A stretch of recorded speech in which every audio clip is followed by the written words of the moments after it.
ಸಜ್ಜನ ಬಂಧುಗಳಿಗೆ ಪ್ರಣಾಮಗಳು. 84 ಲಕ್ಷ ಜೀವರಾಶಿಗಳನ್ನು ದಾಟಿ ಬಂದ ಈ ಶರೀರ ಸನ್ಮಾರ್ಗದಲ್ಲಿ ನಡೆದು ಮುಕ್ತಿಯನ್ನು ಹೊಂದಬೇಕಾದರೆ ಭಗವಂತನ ಕೆಲವು ನಿಯಮಗಳನ್ನು ಪಾಲಿಸಲೇಬೇಕು. ಅಂತಹ ನಿಯಮಗಳನ್ನು ಪುರಂದರದಾಸರು ತನ್ನ ದಾಸಕೃತಿಯಲ್ಲಿ ಬಹಳ ಸರಳ ಸುಂದರವಾಗಿ ವರ್ಣಿಸಿದ್ದಾರೆ. ಇಂದು ಪುರಂದರದಾಸರ ಒಂದು ರಚನೆ ನಿಮಗಾಗಿ. ಕಾಗದ ಬಂದಿದೆ ನಮ್ಮ ಕಮಲನಾಭನದು, ಕಾಗದ ಬಂದಿದೆ ನಮ್ಮ ಕಮಲನಾಭನದು.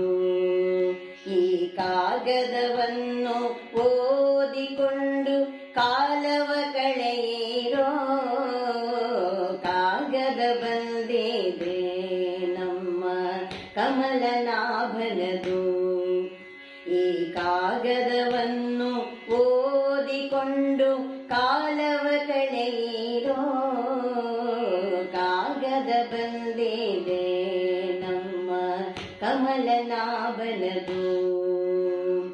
ಕಾಮ ಕ್ರೋಧವ ಬಿಡಿರೆಂಬೋ ಕಾಗದ ಬಂದಿದೆ, ನೇಮ ನಿಷ್ಠೆಯೊಳಿರಿ ಎಂಬೋ ಕಾಗದ ಬಂದಿದೆ.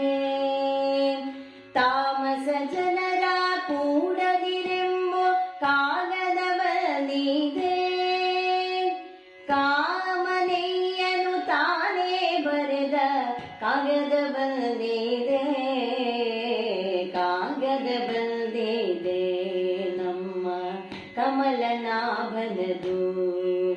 ಈ ಕಾಗದವನ್ನು ಓದಿಕೊಂಡು ಕಾಲವ ಕಳೆಯಿರೋ, ಕಾಗದ ಬಂದಿದೆ ನಮ್ಮ ಕಮಲನಾಭನದು. ಗೆಜ್ಜೆ ಕಾಲ ಕಟ್ಟಿರೆಂಬೋ ಕಾಗದ ಬಂದಿದೆ, ಹೆಜ್ಜೆ ಹೆಜ್ಜೆಗೆ ಹರಿಯನಿರೆಂಬೋ ಕಾಗದ ಬಂದಿದೆ. ಲಜ್ಜೆ ಬಿಟ್ಟು ಕುಣಿರೆಂಬೋ ಕಾಗದ ಬಂದಿದೆ, ಕಮಲನಾಭನು ತಾನೇ ಬರೆದ ಕಾಗದ ಬಂದಿದೆ, ಕಾಗದ ಬಂದಿದೆ ನಮ್ಮ ಕಮಲನಾಭನದು.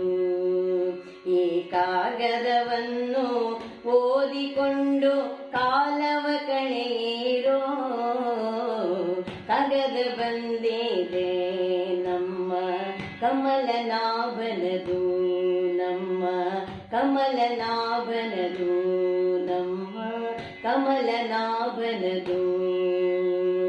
ಹೆಣ್ಣಿನಾಸೆ ಬಿಡಿರೆಂಬೋ ಕಾಗದ ಬಂದಿದೆ, ಹೊನ್ನಿನಾಸೆ ಬಿಡಿರೆಂಬೋ ಕಾಗದ ಬಂದಿದೆ. ಮಣ್ಣಿನಾಸೆ ಬಿಡಿರೆಂಬೋ ಕಾಗದ ಬಂದಿದೆ, ಮಣ್ಣಿನಾಸೆ ಬಿಡಿರೆಂಬೋ ಕಾಗದ ಬಂದಿದೆ. ಪುರಂದರ ವಿಠಲನು ತಾನೇ ಬರೆದ ಕಾಗದ ಬಂದಿದೆ, ಪುರಂದರ ವಿಠಲನು ತಾನೇ ಬರೆದ ಕಾಗದ ಬಂದಿದೆ, ಕಾಗದ ಬಂದಿದೆ ನಮ್ಮ ಕಮಲನಾಭನದು. ಈ ಕಾಗದವನ್ನು ಓದಿಕೊಂಡು ಕಾಲವ ಕಳೆಯಿರೋ, ಕಾಗದ ಬಂದಿದೆ ನಮ್ಮ ಕಮಲನಾಭನದು, ನಮ್ಮ ಕಮಲನಾಭನದು, ನಮ್ಮ ಕಮಲನಾಭನದು. ಮುಂದಿನ ಗೀತೆಯೊಂದಿಗೆ ನಾನು ನಿಮ್ಮ ಮುಂದೆ ಬರ್ತೇನೆ. ಅಲ್ಲಿಯವರೆಗೂ ಹರೇ ರಾಮ, ಸರ್ವೇ ಜನಾಃ ಸುಖಿನೋ ಭವಂತು.